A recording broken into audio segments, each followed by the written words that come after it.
Boa noite. Espero que estejam todos bem dispostos e animados, como aos desenhos.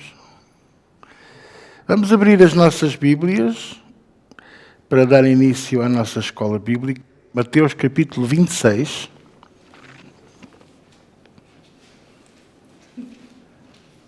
O que foi? Estava aqui.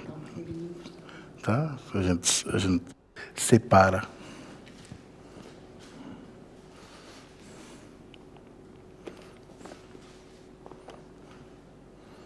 Vocês já repararam que a palavra separado se escreve tudo junto e tudo junto se escreve separado? E pronto, foi isto a nossa escola bíblica.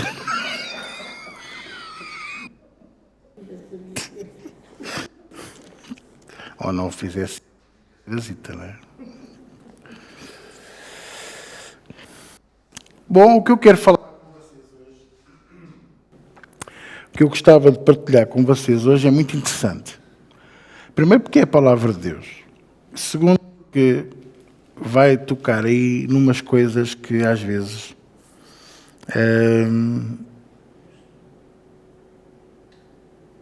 nós, como filhos de Deus, às vezes caímos nesses erros, caímos nesses ardis. Eu não sei se vocês se têm apercebido ao longo da vossa vida com Cristo, há certas coisas que Satanás nos tenta, porque ele tem prazer nisso. Ele tem prazer que tu e eu estejamos sempre debaixo daquele crivo da comparação. E uma das coisas que ele faz é constantemente lembrar-nos que nós não conseguimos ser santos como Deus.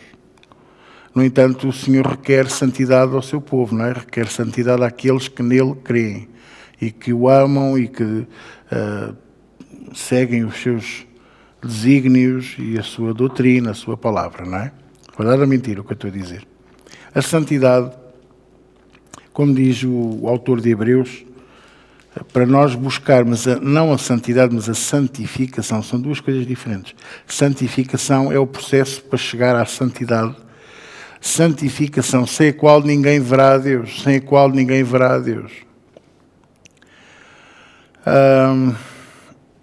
E o diabo faz muita questão de estar sempre a tentar nos lembrar que nós ou não vamos conseguir chegar lá, ou que ainda não chegamos lá, ou mesmo quando já nos agradamos a nós próprios por estarmos um bocadinho mais próximos de Deus e mais próximos daquilo que é a santificação ou a santidade de Deus, ele faz questão de nos vir lembrar que esse 1% de santificação é nada comparado com tudo que a nossa vida tem.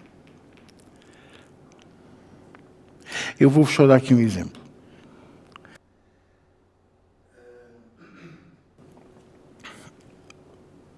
Nos anos 60, 70 e 80, nomeadamente 70 e 80,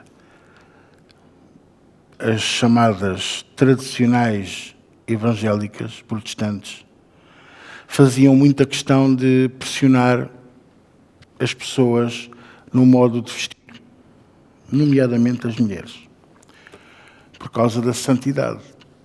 Eu sou do tempo das irmãs irem à igreja com o lenço na cabeça, o lenço, porque era o véu.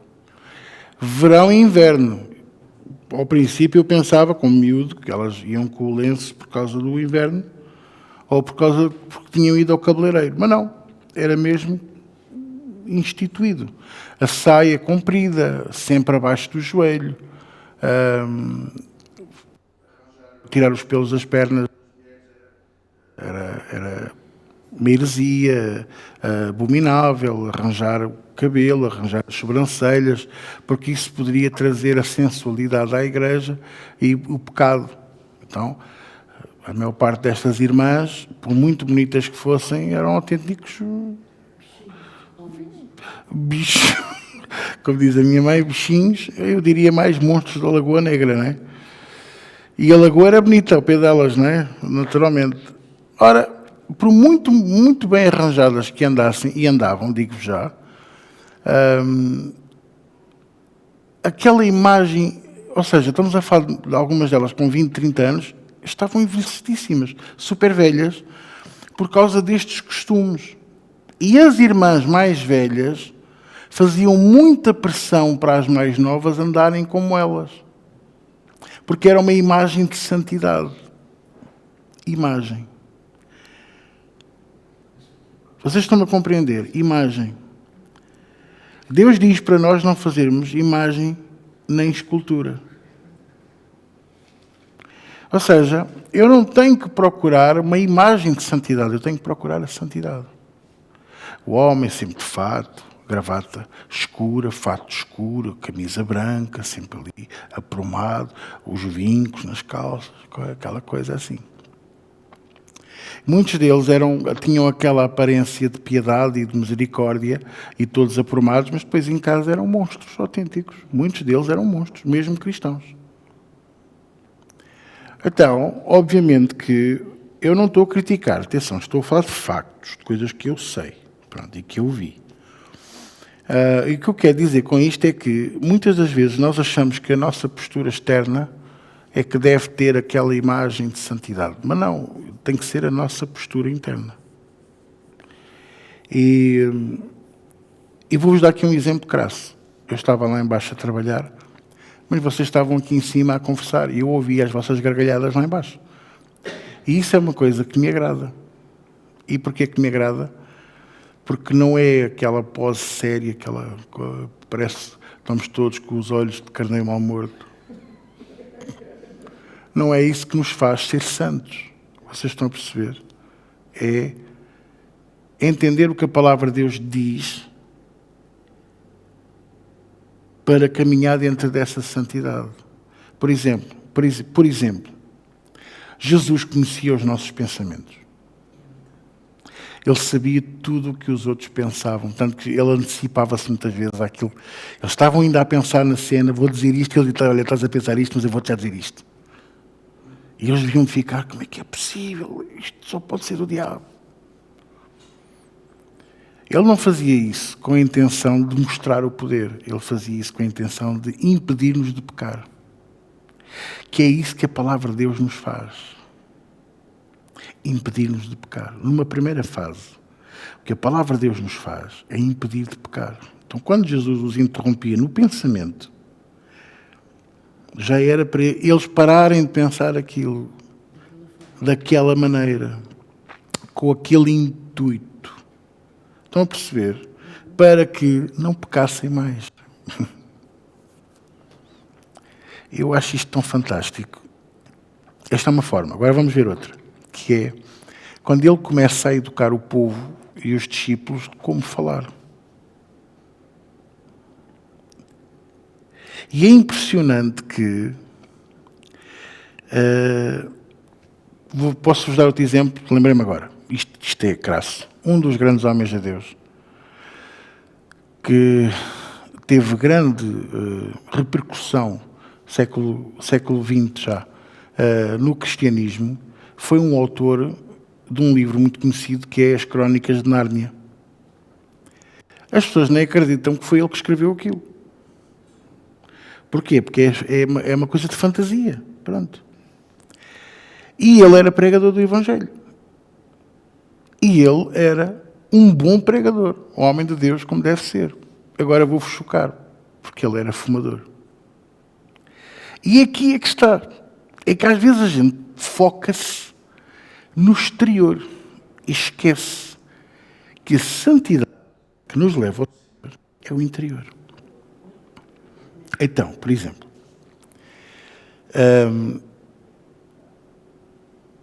estamos a falar de uma época, finais do século XIX, princípios do século XX, talvez ainda, entre os finais do século XVIII, princípios do século XX, o fumar cachimbo era um luxo, era um estilo, era uma imagem, era uma marca. Há muitos pregadores que fumavam cachimbo. Um dos meus favoritos fumava cachimbo. E se fosse hoje, ele era condenado. Porque há muitos pastores que condenam quem fuma. Ora, obviamente, vocês nunca me ouviram condenar, nem nunca me vão ouvir condenar quem fuma. Porque essa pessoa, tendo o conhecimento do Evangelho e da Palavra de Deus, sabe que o que ela está a fazer fumando, principalmente nos dias de hoje, com o tabaco que existe, que não é tabaco, é tudo menos tabaco. O que é que acontece? Aquilo é aquilo que eu chamo um suicídio lento. No entanto, não fiquem a pensar que essa pessoa não vai para os céus, não vai para o seio de Abraão, não vai para o colo de Jesus só porque fumava. Porque o coração é que conta. Vocês estão a perceber? Quem diz fumar?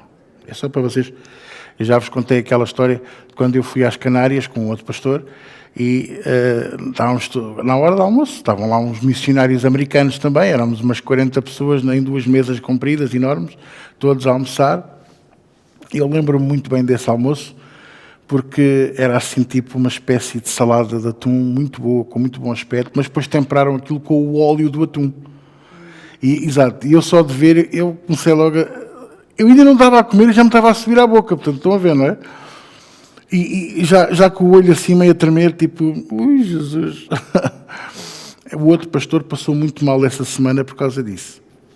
Mas pronto, são hábitos locais e que nós respeitamos, não é? Então, quando foi a hora de perguntarem o que é que a gente queria beber, olhámos um para o outro e pensámos, a única forma de minimizar isto é ou com uma bebida gaseificada, e voltámos a olhar um para o outro, são 2 imperiais. E os americanos, eles bebem cerveja. Ficámos um bocado constrangidos. Cerveja. Não? O que é que tem? Está cá, está a funcionar. No fim da refeição, nós levantámos todos da mesa e os americanos foram para o terraço fumar. E nós...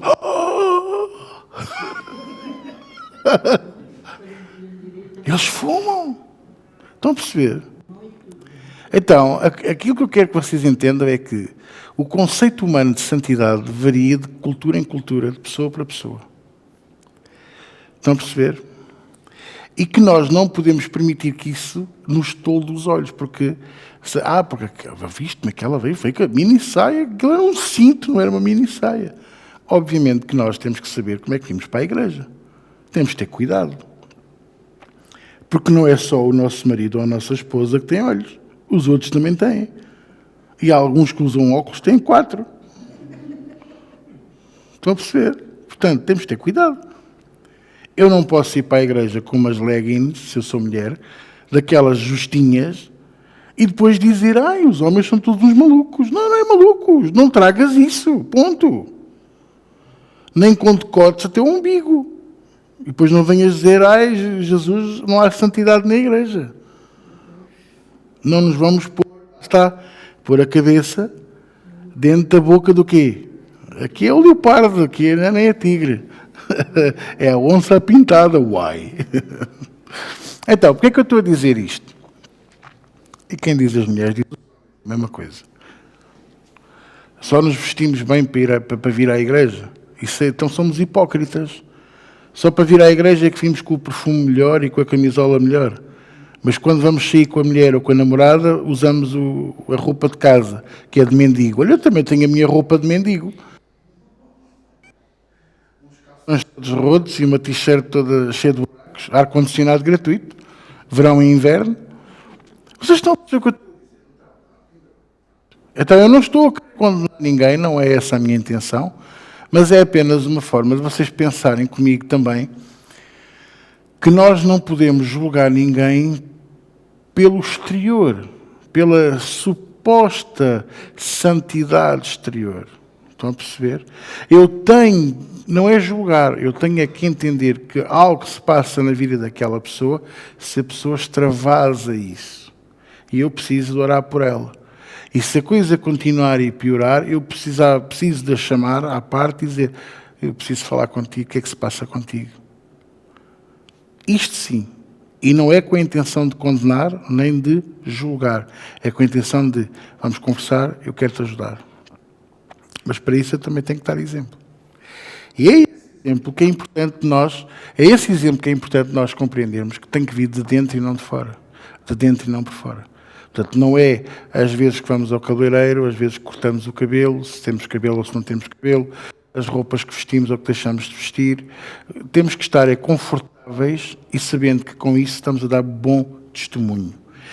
Porque o que conta verdadeiramente para Deus, e ficam já a saber que para mim, é o que está cá dentro. É o que está cá dentro. Jesus disse assim uma vez aos fariseus, que eu vou usar esta frase para nós. O que contamina o homem não é o que sai, mas... Não, foi ao contrário. Não, é isso. Isso está em 1 de Imaginações, capítulo 2. Eu conheço esse versículo de cor e salteado. Então diga lá. O que contamina o homem não é o que entra, é o que sai. Porque vem cá de dentro, vem do interior, vem do coração. Então, nós temos que analisar bem essas coisas. E volto a dizer, o episódio que vamos ler tem muito que se lhe diga, está bem? É só para vocês perceberem a importância de nós colocarmos o nosso coração cada vez mais e mais em Deus e na sua palavra e no propósito da santidade e da santificação, sem a qual ninguém verá o Senhor. Okay? Então, veja aí comigo. Mateus 26, versículo 69. Nós vamos ver um episódio muito interessante, que é o episódio em que Pedro nega a Jesus. Eu não sei se você sabe, este episódio está nos evangelhos. Mas há um pormenor que só está neste.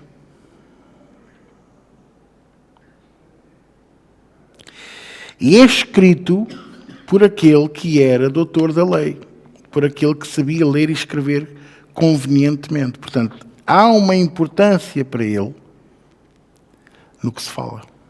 Vocês estão a perceber ou não? Então, ora, Pedro estava sentado fora no pátio. Deixe-me só... Jesus estava perante o Sinédrio e estava a ser julgado, não é? E quando estava lá dentro, a multidão cercava o Sinédrio para perceber o que é que estava a passar. E Simão Pedro estava sentado cá fora, no átrio, no pátio. Aproximou-se dele uma criada, uma funcionária, que lhe dizia: Tu também estavas com Jesus, o Galileu. Mas ele, Pedro, negou diante de todos, dizendo: eu não sei do que estás a falar, não sei o que dizes. Versículo 71. E saindo para o pórtico, portanto, saiu do pátio, e veja, ele foi-se afastando para o pórtico, para a porta de entrada. Outra criada, outra funcionária o viu e disse aos que ali estavam: olha, este também estava com Jesus de Nazaré. A primeira disse o quê? Jesus o Galileu. A segunda falou: Jesus de Nazaré. Versículo 72. E ele negou outra vez com juramento, quando ele sabia que Jesus já o tinha dito, para nós não jurarmos por ninguém, nem sequer pelo nosso Deus e Pai que está nos céus. Então, ele voltou, já estava a ser mau, estava a negar. Mas na segunda vez que negou com juramento. Eu juro, não conheço tal homem. Versículo 73. Logo depois, aproximando-se os que ali estavam, disseram a Pedro: verdadeiramente também tu és um deles, pois o teu modo de falar te denuncia. Presta atenção, porque este é o versículo-chave de hoje à noite. O teu modo de falar te denuncia.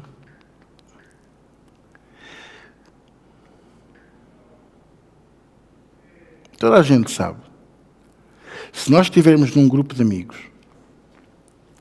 e tu és o único que não diz asneiras, tu és o único que não entras nas conversas a dizer mal de outros, que és o único que tens sempre aquela perspectiva de então a pessoa não sabe melhor, há de aprender, não sei o quê. Eles vão olhar para ti e vão dizer: mão da cabeça, o que é que se passa contigo? E eles estavam aqui a dizer uma coisa que é verdade, que é o teu modo de falar te denuncia.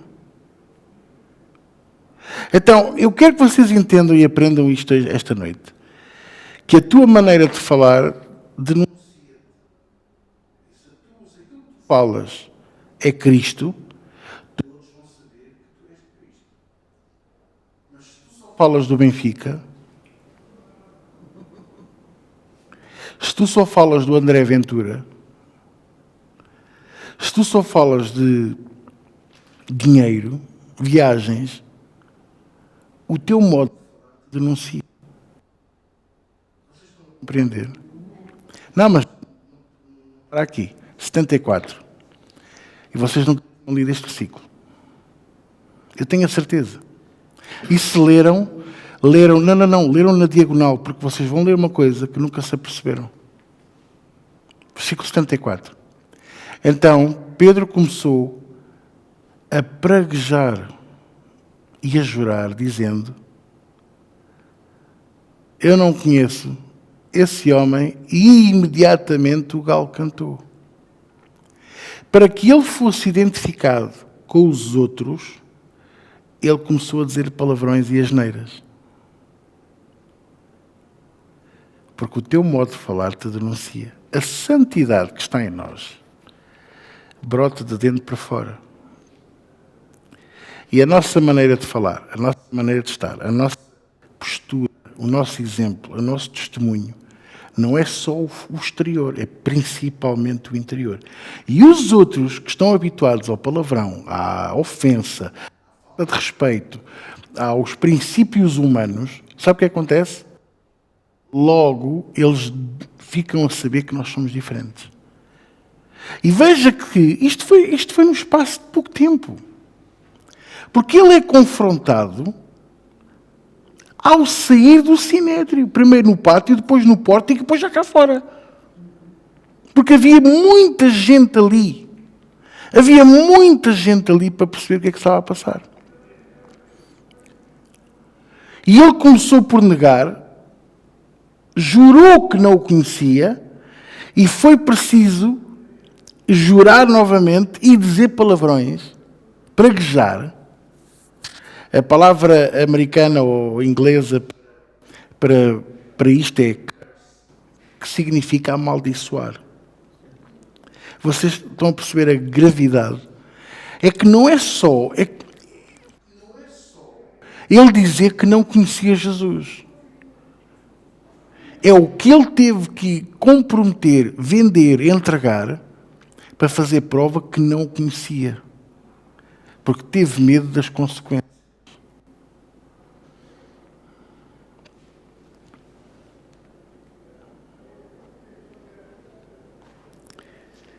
E eu pergunto,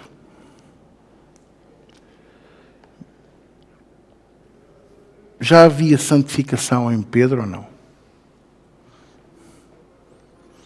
Havia. Porque há aqui uma que lhe diz: o teu modo de falar te denuncia. Então, mas aí é que está. Eu levo uma vida inteira, e tu também, a edificar a tua santificação até chegar a Deus. E levas um segundo a destruir e a ter que voltar a começar tudo do zero.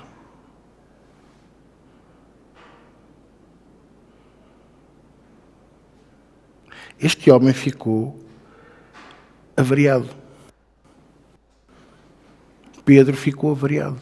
Pedro ficou doente, espiritualmente, emocionalmente.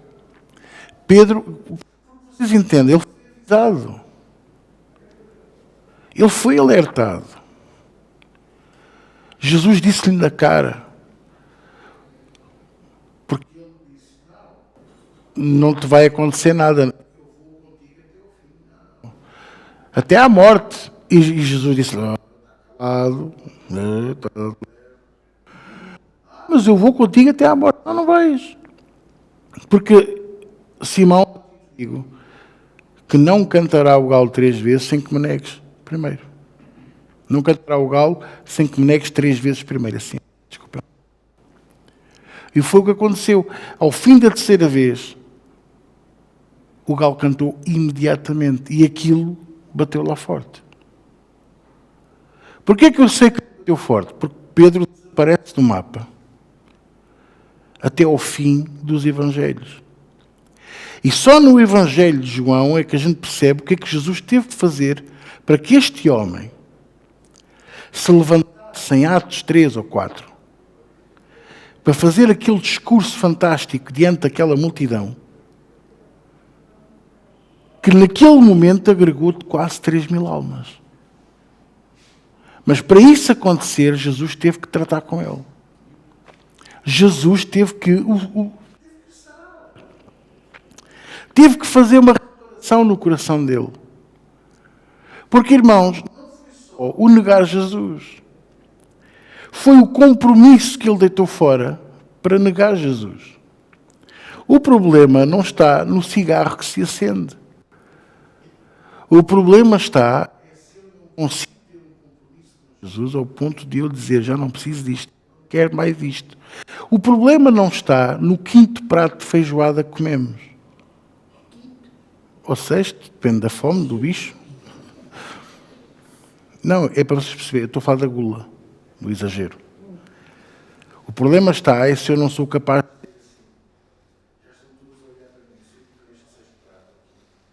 O que é que as pessoas vão pensar? E o que é que eu vou pensar? Será que eu vou ficar bem disposto? Será que eu vou ficar bem? Será que eu depois vou ficar surpreendido porque o cinto não fecha? Que a calça não serve? Vocês estão a perceber o que eu estou a dizer ou não? Será que se eu for a um café, encontrar-me com os meus amigos, e eu, aquele bocado que estou ali a conversar com eles, eles se apercebem, ou não se apercebem que eu sou cristão, então eu preciso de ser intervencionado por Jesus Cristo. Porque se eu, quando estou com eles, digo palavrões, e faço conversas sexuais, entro no esquema porque sou giro, é fixe, eu estou todo vencido. Eu já comprometi a minha santificação. Eu já comprometi tudo o que eu andei uma vida inteira a lutar. Eu quero que vocês entendam isto. E a bebida a mesma coisa. E a droga a mesma coisa. A televisão a mesma coisa. Não consegues passar uma noite sem ver Netflix, então tu estás doente. Não consegues passar uma noite sem mexer no telefone. Eu espanta-me como é que há pessoas que vêm à igreja e que estão durante a reunião a mandar mensagens. É doença. Já comprometeste a tua santificação diante de Deus. Mas não tem mal nenhum, não é pecado mandar mensagem. Tudo o que te vicia, tudo o que te domina é pecado. Se aquilo que te domina não é Jesus Cristo, tu já estás em pecado. E, quando o Êxodo diz, não terás outros deuses diante de mim, tu estás a dizer que um aparelhinho pequenininho na tua mão é mais poderoso do que Deus que está sentado no trono e supostamente devia de estar no teu coração. Ontem, só para vocês perceberem, faltou por 10 minutos. 10 minutos. E eu, quando chego a casa, eu desligo os dados, fico só com o Wi-Fi de casa, não é? Estão a perceber o que eu estou a dizer, não é? Espera aí que isto... O fio emaranhou-se. Já está. Eu fico só com o Wi-Fi de casa. Quando tudo se apagou... Ao princípio, eu até disse à minha mulher, deixa-me ver se o quadro, para ver se é nosso, se foi algum disjuntor que disparou. Mas não. Então abrimos a janela da sala, estava tudo, parecia que estávamos no meio, sei lá, não é? Então sentámos no sofá e eu comecei a dizer-lhe assim, olha, se isto não demorar, se a luz não voltar, a gente vai para a caminha. E estávamos a conversar. Olha, eu vou ser muito sincero. Ao fim, quando a luz voltou, ao fim de 10 minutos, e com isso, passado um bocadinho a internet, o grupo do WhatsApp do nosso prédio tinha 70 mensagens. Estava tudo em pânico. E agora?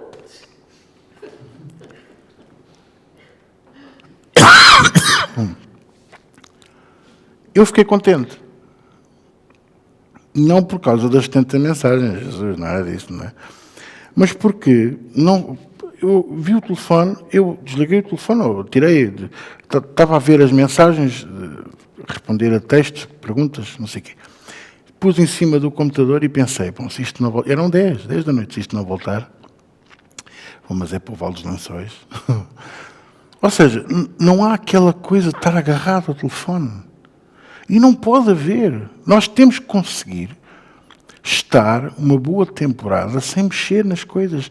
E principalmente se reconhecemos que é um vício. Vocês estão-me a compreender? Não sei se eu me faço... Estou a falar dos meus exemplos também. Vou dar outro exemplo meu. Houve uma altura que eu precisava mesmo de beber café todos os dias de manhã. Eu chegava ao trabalho, depois de picar, e aquilo já era modo automático. Cafetaria. Às vezes eu nem me lembrava, quando dava por mim, já estou na cafetaria? Será que eu piquei? Já nem me lembrava, aquilo já era automático. Então percebi que eu estava dependente de café. E o que é que eu fiz? Cortei. Sabe qual é o único café que eu bebo? Em toda uma semana de trabalho, é aquilo que o presbítero Zé Manuel me traz à sexta-feira aqui.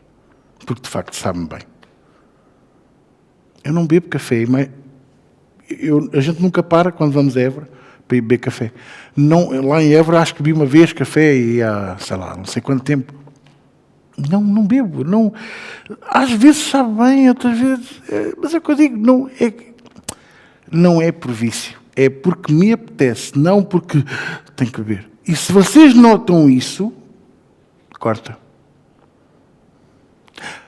Eu tenho que comer batata frita. Não, esta semana. Pastor, eu uma vez por semana tenho que comer batata frita. Atenção, eu não quero condenar ninguém, eu só estou a falar de coisas que podem estar a aprisionar-nos. E sabe uma coisa? Podem estar a destruir todo o trabalho que tu tens desenvolvido para estar mais perto de Deus. Não consegues estar um dia inteiro sem dizer um palavrão. Castiga-te. Põe 5 euros numa lata. Porque não é 50 cêntimos. Não. Tem que te doer. Põe 5 a 10 euros numa lata por cada palavrão que tu dizes. E depois agarras nessa lata e trazes à casa de Deus. Nem dizes o que é, que eu já sei. Estou a falar sério. Quando estiver cheia, traz. Porque vai haver uma altura em que tu vais perceber. Não posso continuar assim. Ou eu vou à falência... como a gente faz com as bilhas de gás. Aberta neste dia... Estão a perceber? Eu também gosto de contar uma boa anedota, também gosto de me rir, e vou ser sincero, volto a dizer, eu estava lá embaixo a trabalhar e estava-me a dar prazer de vos ouvir rir e conversar cá em cima. Não me incomoda minimamente. Mas quando nós estamos com outros que não são cristãos, cuidado. Porque é aí que o diabo vai querer fazer jus à tua santidade. Vai-te pôr à prova. Vai trazer aquela pessoa que sabe que tu gostas de conversar, pescar o olho e tal. Estou a perceber o que eu estou a dizer, não é? E temos um bom exemplo, Pedro. É verdade que o episódio de Pedro é muito mais duro, não é? Porque ele negou 3 vezes a Jesus. A gente costuma dizer assim, falhar uma vez ainda vá que não vá. 2, pronto, 3ª já é estupidez. Não é o caso. O caso de Pedro existe para nos lembrar que nós somos Pedro. Todos nós temos 2 dos 12, todos nós temos 2 deles dentro de nós. Alguns têm 3, mas todos temos 2. Sabem quem são? O livro dos 4 temperamentos. Sim. Eu lembro-me, eu li esse livro E ele fala nisso. Alguns temos 3 apóstolos dentro do nosso coração. Mas todos, sem exceção, temos 2. Sabem quem são os 2 que nós temos? Pedro e Saulo. E alguns têm Pedro, Saulo e João. Mas nem todos conseguem ter João. Nem todos conseguem ter amor. Porque sabe porquê? Porque alguns de nós queremos ter João, mas é um João da Temo. Ou da Shine. Porquê? Porque a gente vai dar o beijinho. Então, eu te amo com... Depois quando a gente se vira...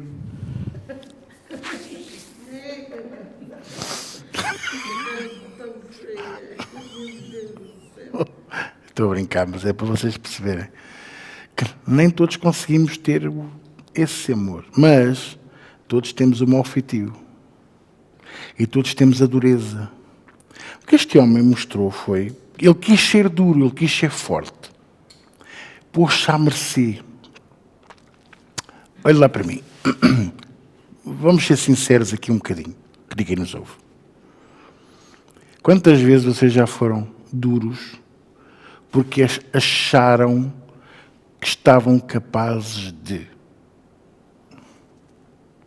O pastor diz-lhes assim, cuidado, não te envolvas com essa pessoa. Essa pessoa não é boa para a tua vida. E vocês dizem, sim, pastor, sim. Mas depois quando saem do pé do pastor dizem, eu é que sei. Eu sei perfeitamente que eu dou a volta. Eu consigo. E depois, quando a lama já vem aqui ao pé do nariz, é que dizem, que traduzido é, pastor, ajude-me. Estão a perceber o que eu estou a dizer?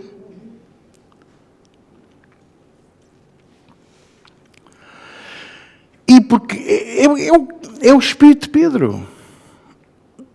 Jesus disse-lhe, olha que vais-me negar 3 vezes. E Pedro pensou, 3, pós 70 vezes 7, 3 até nem é muito. Mas o que é certo é que o fulano foi-se lá pôr, foi o único, nenhum dos outros estava lá. Foi o único que se foi lá meter no meio. E mesmo assim, foi-se afastando dele cada vez mais. E vocês perceberam as críticas? Uma dizia, o Galileu. Outro, porquê o Galileu? Porque era do outro lado do mar e não gostavam deles. Depois de Nazaré. Porquê de Nazaré? Porque ser de Nazaré naquelas zonas eram os mais pobres, os mais fracos, os carpinteiros, os serralheiros, os não sei quê. Ou seja, eram as profissões menores, os que não interessavam, os mais menosprezados. Muito obrigado. Mas repararam que a última disse-lhe assim,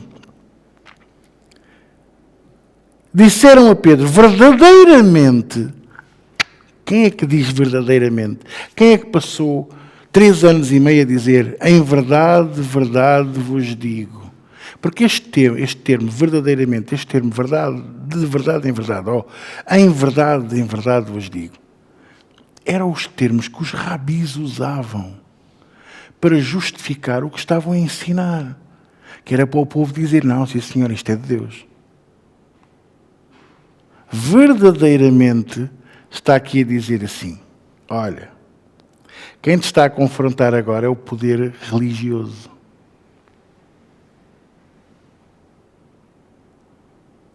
Então vamos lá pôr isto noutros termos.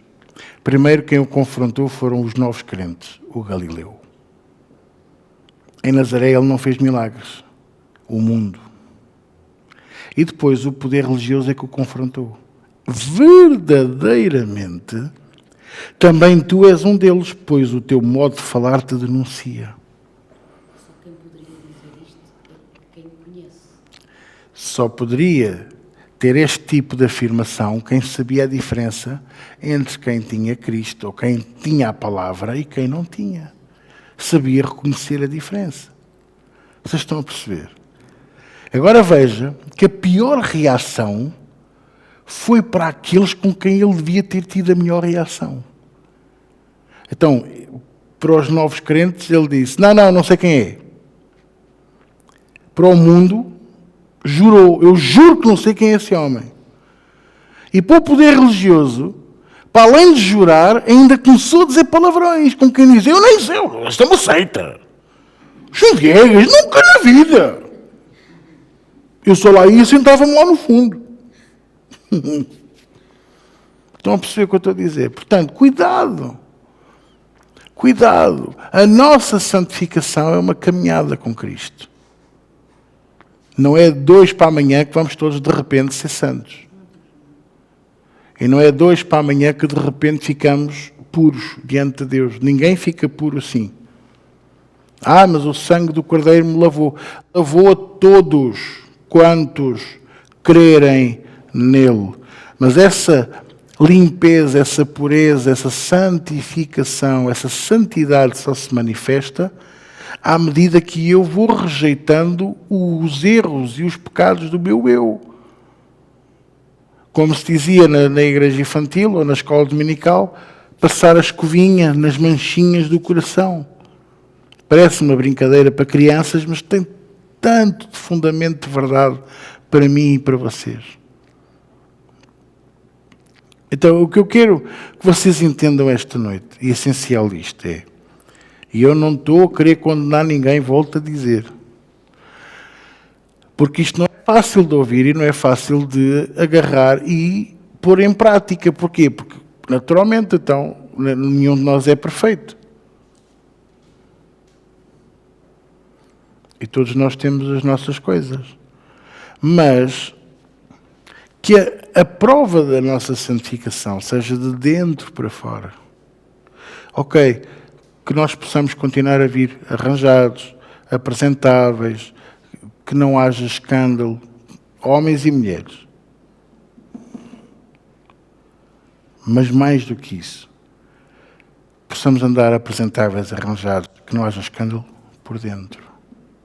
Então, não julgar, não apontar o dedo, não se envolver em contendas, entrarmos em esquemas, não entrar no facilitismo, nos atalhos desta vida.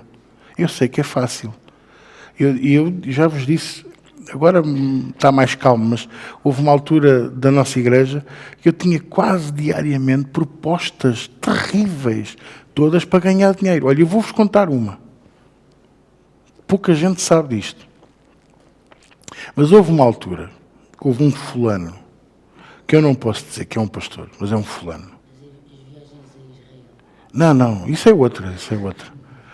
Que me propôs, porque havia um discípulo dele que tinha negócios na Nigéria, mas que precisava de, com frequência, fazer transferências bancárias para a Europa.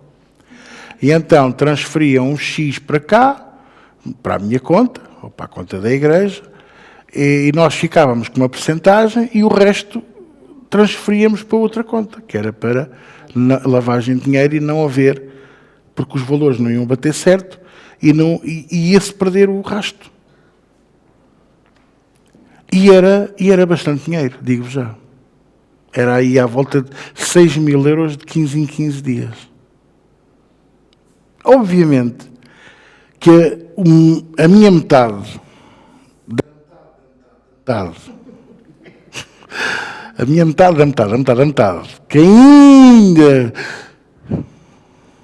6.000 euros? 12.000 por mês? O que é que eu não faria com 12.000 euros por mês? Com a igreja. Chão novo, teto, equipamento, comprar isto, alugar um espaço maior, um espaço melhor. Isto é de Deus, não é? Estão a perceber o que eu estou a dizer? Então eu não entrei nesse esquema. Mas podia ter entrado. E hoje tinha que ainda hoje me estar a convencer que era da vontade de Deus e que era um plano de Deus.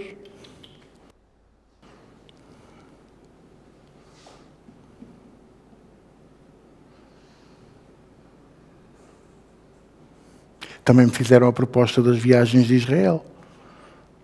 Que se eu arranjasse 20 irmãos, para não dizer o termo que essa pessoa usou, 20 irmãos, que fossem todos os anos a Israel, a minha viagem e de quem eu mais quisesse levar, se a minha mulher não quisesse ir, ficava paga. E ainda ganhava uma boa quantia de dinheiro.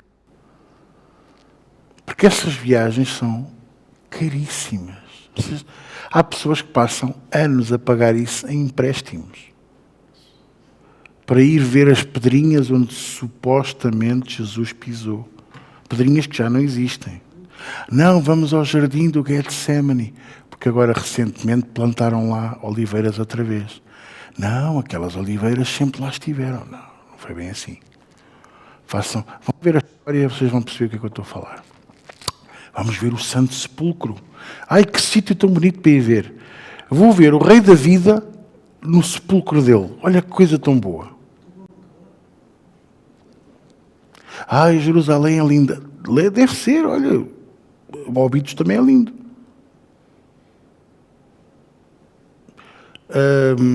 Reguengos de Monserrate também é lindíssimo. Fui lá uma vez. Se eu tenciono lá ir outra vez, não, já lá fui. Tem Israel, não tencionas ir? Não, não vou dar dinheiro a golosos. Se é para ser goloso, olha, eu distribuo esse dinheiro pela igreja, que é o que a gente tem feito. Vocês estão a perceber o que eu estou a dizer? Não. Mas isto tudo, eu ia ter uma aparência de santidade. Porque ao fim de 2, 3 viagens, eu já era um dos pregadores, um dos oradores, já era guia, já tinha uma importância, ia ter aquele ar, eu sinto aqui a presença de Deus. E eu ia estar morto espiritualmente. Mas isso, eu já estive 20 anos. Vocês percebem o que eu estou a dizer, não é? Então, fica este alerta. E podemos ir a Tiago. Vamos lá a Tiago. Tiago, capítulo 4. Só para não dizer que só lemos este.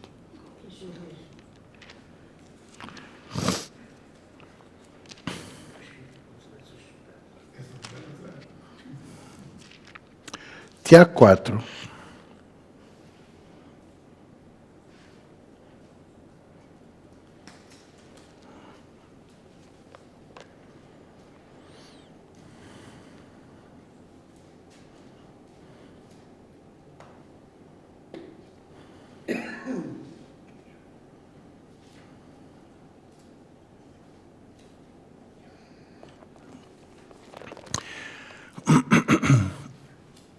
Eu gostava de sugerir que vocês lessem, não agora,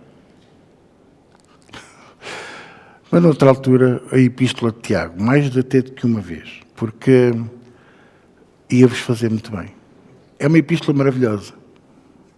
É sério. E 2 vezes por dia, a seguir às refeições, então... Se calhar... Não, olha aqui, quero ver, até que não é preciso ir muito longe. Só este capítulo já é capaz de fazer crescer pelos na nuca a muita gente. Olha aí, olha aí. Versículo 10, desculpem, não estava a dizer para não. Estava a transmitir o pensamento, mas... 4, 10. Humilhai-vos perante o Senhor e Ele vos exaltará. Só este versículo, eu era capaz de estar a pregar 3 ou 4 horas só sobre este versículo. Porque há muitas pessoas que se deixam humilhar e pensam, não, mas o Senhor vai me exaltar. Não, não vai. Porque a promessa dele é nós humilharmos perante o Senhor e então Ele nos exaltará. Não é perante os homens. Não é perante as situações. Nós às vezes deixamos que nos humilhem e pensamos, não, porque o Senhor vai me exaltar. Não, não vai. O Senhor vai te lembrar é que tu tens boca para falar e tens que fazer muitas vezes na tua vida o mesmo que Jesus disse aos discípulos. Não querem? Sacode o pó das tuas alparcas e segue em frente. Mas eu gosto muito desta pessoa. Então, olha, fica com ela e admite disparar ao inferno. Porque normalmente aquilo que está escrito na palavra de Deus, que hoje é usado muitas vezes como provérbio, não falha. O apóstolo Paulo diz assim: não se iludam que as más companhias corrompem os bons costumes.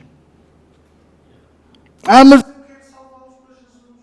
então dá-lhes a salvação, dá-lhes Jesus Cristo, põe lá a semente e segue o teu caminho.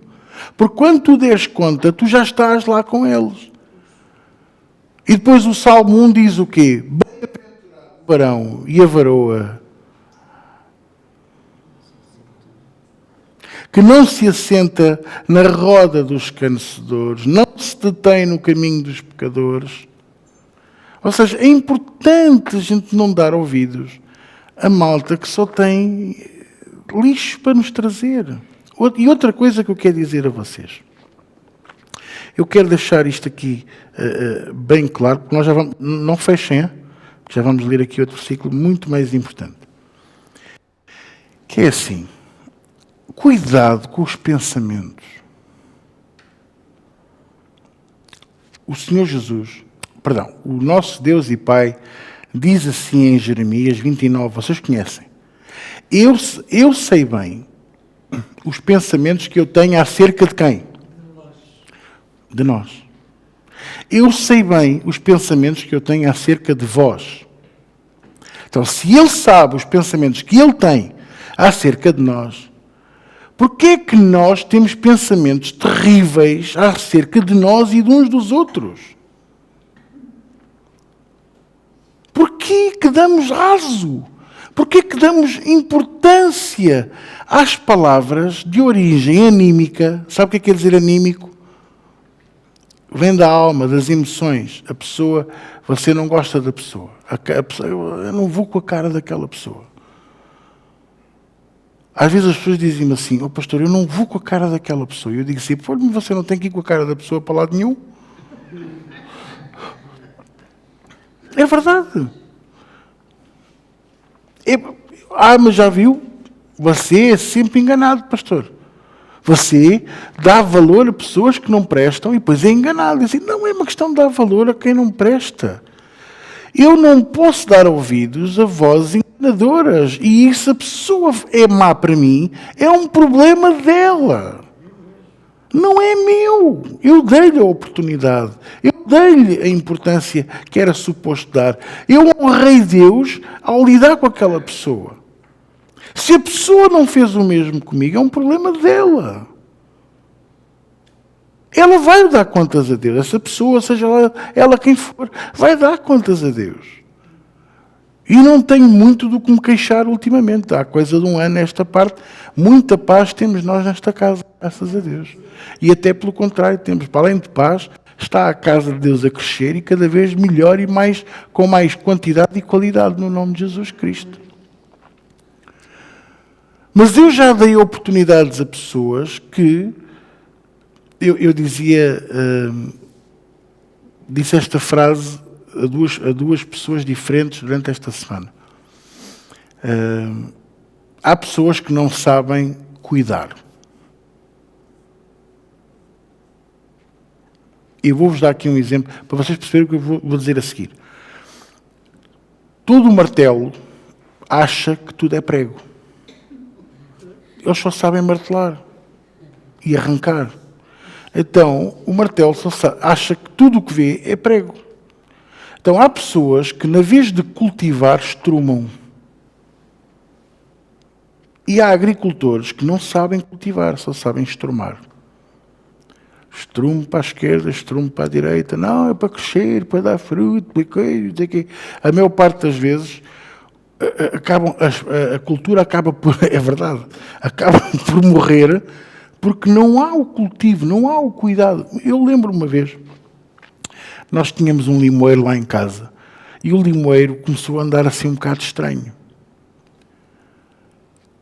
E a minha mãe pediu ajuda ao Sr. Luís, que já faleceu, era um homem que sabia mesmo daquilo, um homem que sabia da agricultura. O homem, quando lá chegou a casa, entrou no quintal, nem pediu autorização, entrou, abriu o portão, parecia que estava a abrir as portas de Santo Antão. Entrou por ali dentro, que é isto, porcaria? Saca da knife. Eu fiquei, olha o homem maluco. Corta o limoeiro pela metade, faz-lhe um golpe na diagonal, saiu a furibundo a dizer palavrões, depois voltou com um pedaço de outro limoeiro assim, cortado também na diagonal, meteu lá, meteu-lhe umas guitas e disse, agora não mexe nisto, ó isto, ó miúdo. E eu, até parece que fui eu que estraguei aquilo. Não interessa quem foi, já vais levar com a palavra a seguir. Não interessa quem foi. E eu fiquei tipo, olha, o rei do homem a dizer não sei o quê. E depois, eu pensei assim, ele deu cabo do limoeiro todo. Porque ainda tinha assim uns ramitos, umas folhitas, estão a ver? E o que é que ficou? Ficou um pedaço do tronco, cortado na diagonal, ele mete-lhe outro pedaço, com uma guita, proibidos de mexer. Até ir regar, uma vez por semana. Foi-se embora. E sabem uma coisa? O raio do limoeiro começou a dar. Passaram algum tempo, aquilo agarrou. O que é que ele fez? Fez um enxerto de um limoeiro saudável. Podou tudo o que estava estragado. Quantas vezes você, seja lá sincero, quantas vezes você já pensou assim? O que é que o homem está a fazer? Ele está a estragar isto tudo. Sim, é pensarem de mim, digam lá. Pronto, o que é que o gordinho está a fazer? Ele está a estragar isto tudo. Não estou, não. Às vezes, a maior parte das vezes estou a podar e a fazer enxertos. O que é certo é que quem tinha que dar fruto, dá. E dá muito fruto. E hoje são árvores frondosas aqui dentro. E quem não tinha que dar, já cá não está. Eu também já fui dos que só sabia estrumar. Eu já fui um martelo que para mim era tudo prego.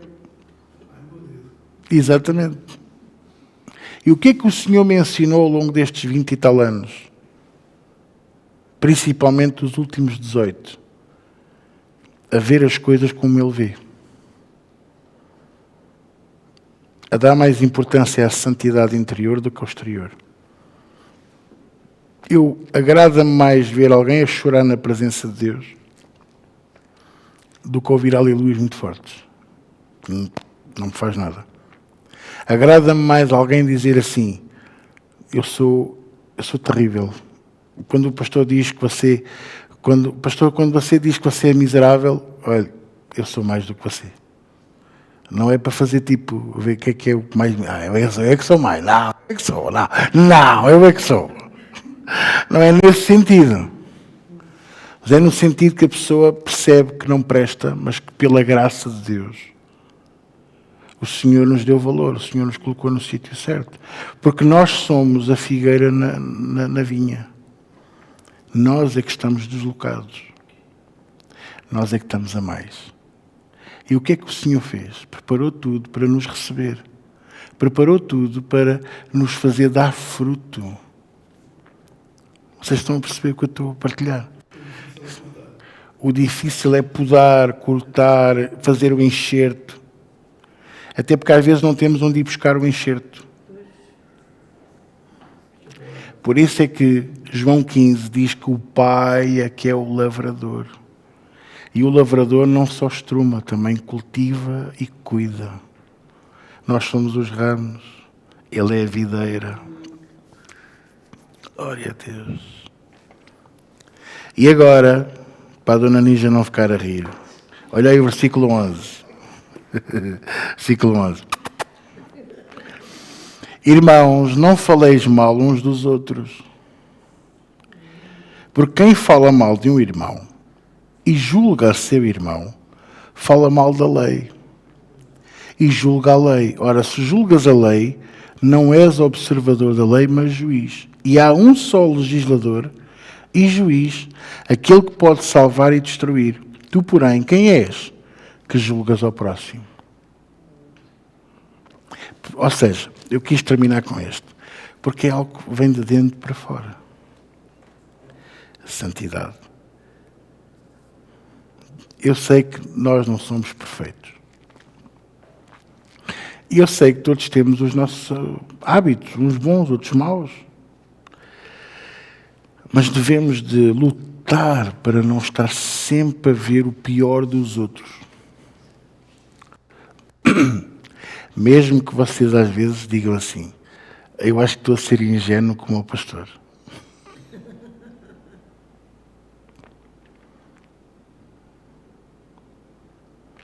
Estão a perceber o que eu estou a dizer? O que é que nos faz, muitas das vezes, não cair no erro? É o cuidado de Deus, sabiam? Nós estamos a ser sinceros, mas a pessoa que está a lidar connosco não está a ser. E o que é que Deus faz? Protege-nos do erro. Mas eu fui prejudicado. És prejudicado, mas nada te vai faltar. És prejudicado, mas o Senhor vai ser a tua bênção. Então o que é que tu tens que fazer dali em diante? Não voltar a pôr a cabeça dentro da onça. Já nem é leopardo, já é onça. Vocês estão a perceber o que eu estou a dizer? Então, santificação, santidade, cuidado com a boca, cuidado com o que a gente fala. Jesus disse claramente que o que contamina o homem não é o que entra. Jesus estava a ser condenado pelos fariseus por não ter lavado as mãos antes de comer. Até pode ser uma coisa importante. Porquê? Porque a gente mexe em dinheiro, mexe no volante do carro, dá um aperto de mão e a gente não sabe se o outro lavou as mãos depois do xixi ou coisa assim parecida. Não sabemos, ninguém sabe. É? Exatamente.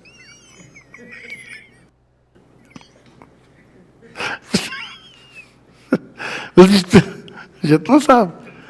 Mas o que é certo é que aquilo que Jesus quis dizer claramente para mim e para ti é isto. Ok, eu não lavei as mãos antes de comer. E vocês estão-me a chamar a atenção por causa disso. O ridículo do pormenor. Ok? Ok? Mas Jesus aproveitou para lhes dar a lição e dizer, ok, tudo bem, eu não lavei as mãos, mas olha, o que contamina o homem, aquilo que impede o homem de chegar à presença de Deus, de chegar ao Pai, não é o que entra, é o que sai. Por isso em Provérbios diz assim, sobretudo o que deves guardar, guarda o quê? O teu fígado, não é? O pâncreas. O teu coração, porque dele procedem, dele saem as decisões, as palavras, as saídas da vida. Amém? Hoje não tenho ali relógio, deixa-me cá ver que era aí. Meia hora? O Tiago é que não vai gostar, Mas o que é certo é que é importante isto que eu vos estou a partilhar.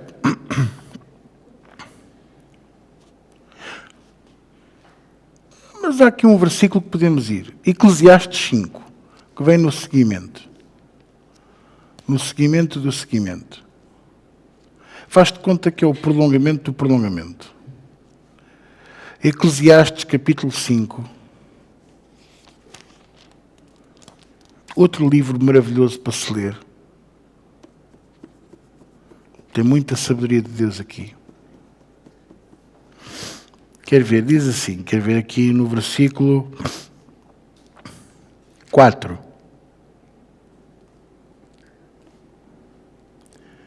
Quando a Deus fizeres algum voto, promessa, compromisso, não tardes em cumpri-lo. Ele não se agrada de tolos. O que votares, prometeres, comprometeres, paga-o, cumpre. Ok? 5. Melhor é que não votes do que votes e não pagues. Ou seja, melhor é que tu nem sequer faças promessa do que estares a fazer e depois não conseguires cumprir. Agora o 6. Não consintas que a tua boca faça pecar a tua carne. E ele a dar-lhe e a burra a fugir. Sabe de onde é que vem esta expressão? Ele a dar-lhe e a burra a fugir. De Balaão. Ele a dar-lhe e ela a fugir do anjo. Vocês não sabiam, pois não? Não, hoje já ganhei o dia, já vos ensinei duas coisas maravilhosas. Todos juntos, separado e separado todos juntos. E agora é esta. Ele a dar-lhe e a burra a fugir. Olha o 6. Não consintas que a tua boca faça pecar a tua carne. Nem digas diante do anjo, diante do Senhor. Está mal traduzido. Do Senhor. Que foi erro. Por que razão se iraria Deus contra a tua voz e destruiria a obra das tuas mãos? Eis que me enganei. Não, eu não disse isso. Mas disseste. Então é preciso ter cuidado. Porque Deus ouve e Deus guarda e Deus não se esquece. Deus não é homem para que minta, nem filho do homem para que se arrependa. Então, cuidado. Tá? Parece bem? Vamos orar? Antes de orarmos, o que é que a gente aprendeu hoje?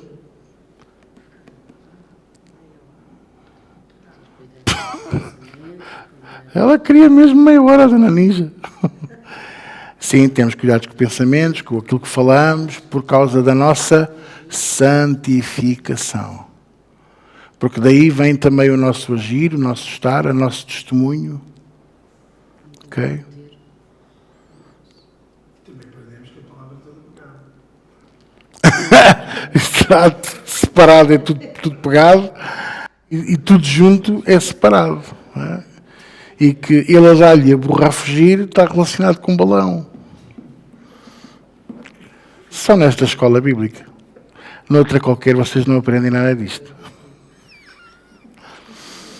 Paizinho, nesta noite, graças te damos mais uma vez. Pelo tempo que tivemos na tua presença, pela tua palavra. Por tudo o que tu tens feito por nós, Senhor. Te agradecemos pela tua compaixão e misericórdia. Te agradecemos, Senhor, pela tua vontade de estar connosco, a tua vontade de nos querer bem, a tua vontade, Senhor, de manter os teus pensamentos maravilhosos acerca de nós.